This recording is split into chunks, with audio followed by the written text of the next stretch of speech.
Hola, ¿qué tal? Somos el grupo 9 del curso de Física General y en esta ocasión vamos a exponer sobre el tema de estática de fluidos, en donde comentaremos algunos conceptos básicos y ejemplos aplicativos para poder entender con mayor facilidad este tema. Sin nada más que decir, comencemos. Antes que todo, debemos saber qué es la mecánica de fluidos. Bueno, esta es una rama de la física comprendida dentro de la mecánica de medios continuos que analiza la acción de los fluidos en reposo o en movimiento, así como las aplicaciones y mecanismos de ingeniería que utilizan fluidos. La mecánica de los fluidos puede subdividirse en dos campos principales, la estática de fluidos o hidrostática y la dinámica de los fluidos o hidrodinámica. La hidrostática conforma la rama de la mecánica de los fluidos que estudia dichos fluidos en reposo. Sus bases fundamentales son los principios de Arquímedes y Pascal. Por su parte, la hidrodinámica constituye la rama de la mecánica de fluidos encargada de las leyes de los fluidos en movimiento. ¿Y dónde se aplica la mecánica de fluidos? La mecánica de fluidos resulta fundamental en campos tan diversos como la aeronáutica, la ingeniería química, civil e industrial, la meteorología, las construcciones navales, la oceanografía, las instalaciones de gas y sanitarias. Como se ha mencionado anteriormente, la mecánica de fluidos es una ciencia que estudia el comportamiento de los fluidos en reposo y movimiento.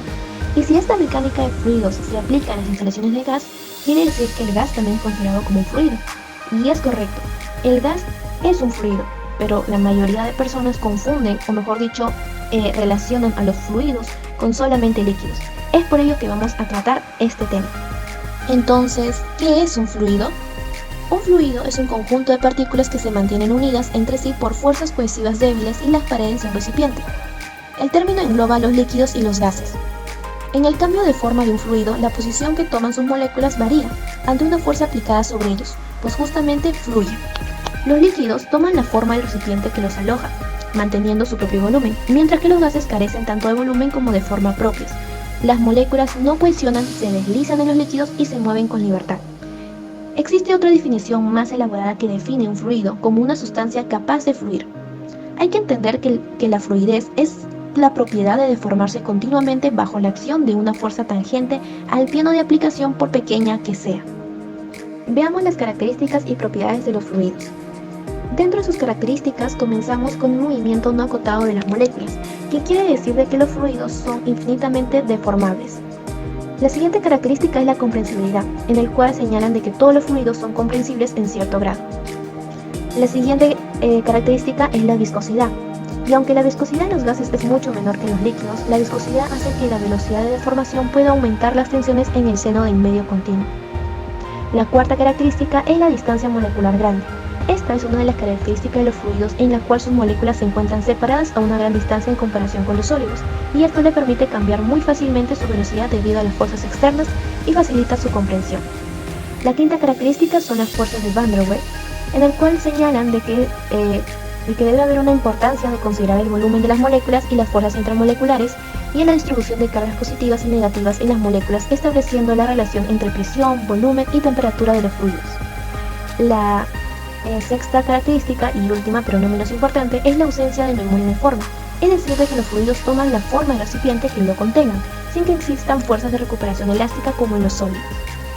Dentro de sus propiedades de los fluidos tenemos a la presión, la densidad, la temperatura, la energía interna, la entalpía, la entropía, el calor específico, la viscosidad, la cohesión, el volumen y el peso y volumen específicos. En esta ocasión vamos a centrarnos en dos propiedades de los fluidos, la presión y la densidad. El efecto de las fuerzas sobre los fluidos. Recordemos de que en esta ocasión nuestros dos ejemplos, o mejor dicho, nuestros fluidos principales vienen a ser sustancias líquidas y sustancias de gases. Entonces, cuando se aplica una fuerza sobre un fluido, este disminuye de volumen. A esta propiedad se le denomina como comprensibilidad. El volumen que ocupa el fluido disminuye al aumentar la presión. Un líquido no mantiene una forma fija, sino que toma la ley de su recipiente, al igual que los sólidos. No se comprime con facilidad, pero su volumen puede cambiar. Los gases presentan una gran comprensibilidad que influye sobre las características del flujo, ya que tanto el volumen como la densidad varían con facilidad. En el caso de los gases, el movimiento térmico vence a las fuerzas atractivas y por tanto tienden a ocupar todo el volumen del recipiente que los contiene.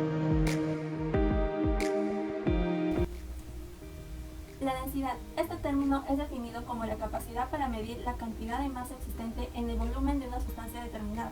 Su fórmula general es densidad es igual a masa sobre volumen, que en el sistema internacional sus unidades es kilogramos sobre metros a cubo. La densidad del agua a 4 centígrados es de 1 gramo sobre centímetros a cubo. y en el sistema internacional es de 1000 kilogramos sobre metros al cubo. Aquí encontramos algunas de las sustancias con su respectiva valor de densidad. Presión es la fuerza que se aplica uniformemente sobre una superficie. Su fórmula general es presión igual a fuerza sobre área, que su unidad en el sistema internacional es el pascal, es decir, newton sobre metro al cuadrado. Por ejemplo, una silla de 3 kilogramos se apoya sobre el suelo. Sus patas son circulares de 2 centímetros al cuadrado de área cada una. Calcula la presión que ejerce la silla al suelo cuando se sienta una persona de 55 kilogramos. Entonces, aplicando la fórmula, sería presión igual a fuerza sobre área, que la presión lo representaremos como masa por gravedad, sobre el área total. En la masa utilizaremos la masa de la silla y la masa de la persona, todo eso multiplicado por la gravedad de 9,8, todo ello dividido entre el área total de las 4 patas, que sería 8. Pasándolo a metros cuadrados sería 0,008 metros cuadrados, quedando una presión de 71.500 pascal. Una presión que conocemos es la presión atmosférica, que es la que provoca el peso de la masa de aire que está actuando sobre la Tierra, también llamado como barométrica. Esta presión atmosférica varía de acuerdo a la temperatura y a la altitud con respecto al nivel del mar. Por ejemplo, a las personas que viven a mayor altura tendrán una mayor masa de aire. Entonces aquí tendremos una menor presión, a comparado los que están casi al nivel del mar, que tienen una mayor presión ya que tienen una menor masa de aire. Presión atmosférica en un fluido en reposo. ¿Qué sabemos de la presión de un fluido en reposo? Sabemos que si lo colocamos dentro de cierto depósito, entonces, dado que se cumple la relación presión igual a fuerza entre área y por su peso, en cada punto de su interior habrá una presión en función de la profundidad. La presión de un fluido en reposo en cierto punto de su interior es directamente proporcional a su profundidad.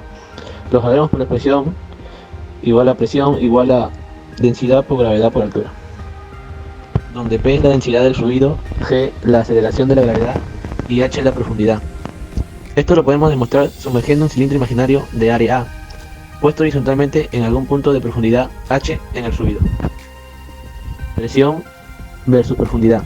Ejemplo: 3 líquidos inmiscibles de densidades de 1000 kilogramos por metros cúbicos, 13.600 kilogramos por metros cúbicos y 620 kilogramos por metros cúbicos se vierten en un recipiente cilíndrico. El líquido de menor densidad tiene una altura de 30 centímetros, el de densidad media tiene una altura de 20 centímetros y el de mayor densidad tiene una altura de 15 centímetros. Determina la presión en el fondo del recipiente. La presión hidrostática es igual a la densidad por la aceleración de gravedad por la altura, y la presión hidrostática total sería la suma de todas las presiones hidrostáticas en cada punto de profundidad. La presión hidrostática total sería igual a 23.799,6 pascal, o también sería igual a 23,799 kilopascal. El principio de Arquímedes se basa en el principio que establece que todo cuerpo sumergido en un líquido experimenta una fuerza vertical hacia arriba, llamada empuje, cuyo módulo es igual al peso del líquido desplazado. Fuerza de empuje. En términos de módulos, el empuje se define del siguiente modo: E igual a P FD, donde E es igual a fuerza de empuje y P es el peso del fluido desplazado. Como sabemos, el peso es igual a masa por la gravedad y la masa es igual a densidad por volumen. Despejando términos, nos sale que el empuje es igual a la densidad del líquido multiplicado por el volumen de fluido desplazado multiplicado por la gravedad. Casos entre el empuje y peso. Veamos la relación entre el empuje y el peso de un cuerpo. Analicemos 3 casos distintos. Primer caso: si el empuje es menor que el peso, el cuerpo tiende a hundirse. Segundo caso: si el empuje es igual al peso, el cuerpo estará sumergido dentro del líquido. Y el tercer caso: si el empuje es mayor que el peso, el cuerpo flota y parte de él queda sobre la superficie del líquido. Ejercicios aplicativos. Problema 1. Un cubo de 0,5 metros de arista se sumerge en agua. Calcular el empuje que recibe. Este es un buen problema para iniciar, porque nos proporcionan la medida de una arista del cubo, por lo que lo podemos relacionar directamente con su volumen. Así también sabemos la densidad del agua y la gravedad. Entonces colocamos los datos. Primero, la densidad del agua es igual a 1000 kilogramos metros cúbicos. La gravedad es de 0,8 metros por segundo al cuadrado. Y el volumen es igual a 0,25 metros cúbicos. Reemplazando los datos en la fórmula, el empuje nos sale un resultado de 1225 newton. Principio de Pascal. Pascal nos dice que el incremento en la presión de un líquido que se encuentre en reposo se transmite de forma uniforme en todo el volumen y en todas las direcciones. Presa hidráulica. La presa hidráulica es un dispositivo que emplea el principio de Pascal para su funcionamiento. Esta está formado por dos recipientes cilíndricos comunicados. Dichos recipientes contienen un fluido. La sección transversal de uno de ellos es mayor que la de la otra. Y cada recipiente tiene un émbulo, que si se ejerce una presión P1 en el émbulo más pequeño, se obtiene una presión P2 en el émbulo mayor, de tal forma que P1 es igual a P2. Ejercicios aplicativos. Problema 1. En una prensa, el émbulo mayor tiene un diámetro de 45 centímetros y el émbulo menor de 2,5 centímetros. ¿Qué fuerza se necesita ejercer en el émbulo menor para levantar un bloque de 60.000 newtons? Lo primero que haremos es recopilar nuestros datos, pero también podemos observar que los datos no nos dan áreas, sino diámetros. Entonces tendremos que calcular las áreas primero. La área en función del diámetro es igual a pi por el diámetro al cuadrado dividido entre 4. Despejando la fórmula y reemplazando los datos, la fuerza aplicada en el émbulo menor tiene un valor de 185.18 newton.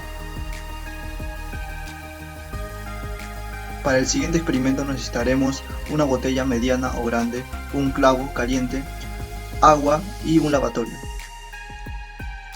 Ahora tenemos la botella llena de agua y con un agujero a un lado de la botella. Colocamos el clavo para ver que efectivamente está agujereada y lo que procedimos a hacer es abrir la tapa y notamos que empieza a salir el chorro de agua.